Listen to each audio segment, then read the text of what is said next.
शेर जब अपने कमरे में आया तो रानी शेर काले शेर को अपने पति को मारने के लिए बोल रही थी।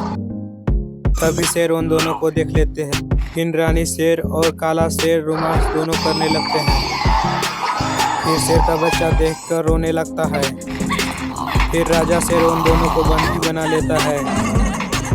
फिर शेर तलवार लेके दोनों के पास जाता है। फिर छोटे बिल्ली रोने लगता है। फिर राजा शेर रानी और काले शेर को बंदी बना लेता है। राजा शेर खिड़की के पास जाकर बहुत ही जोर का जहर मारता।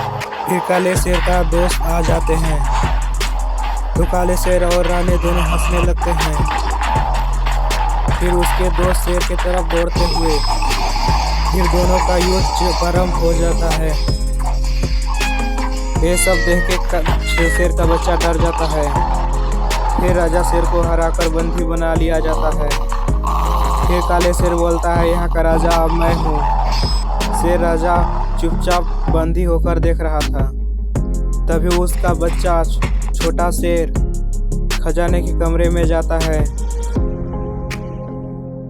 फिर एक मटके को गिराकर सेना को अपने तरफ बुलाता है। सेना दौड़े दौड़े उसके पास जाते हैं। फिर छोटा शेर का बच्चा चुपके से सोने के सिक्के के रूम में जाता है। वहां से एक पोटली में कुछ सोने के सिक्का भरता है। तभी पहरेदार काले शेर आ जाते हैं। फिर शेर का बच्चा जल्दी जल्दी भागता है क्योंकि उसे चारों तरफ से घेर लिया जाता है। तो शेर का बच्चा नदी में दौड़ जाता है।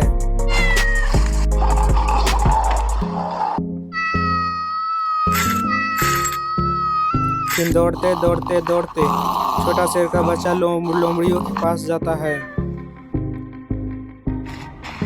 फिर लोमड़ियों उसे घेर लेते हैं।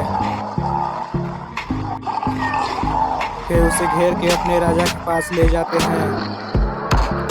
फिर राजा से छोटे शेर का बच्चा बोलता है, मेरे पिताजी को काले शेर लोग बंदी बना लिए हैं। तो लोमड़ी लोग कुछ पैसे लेकर बहुत ही जश्न मनाने लगते हैं। फिर शेर को छुड़ाने के लिए तैयार हो जाते हैं। फिर अपने महल में चल जाता है। फिर काले शेर रानी शेर का बच्चा लोमड़ी लोग को अटैक करने के लिए बोलती है। घमासान युद्ध चलता है और काला शेर हार जाता है।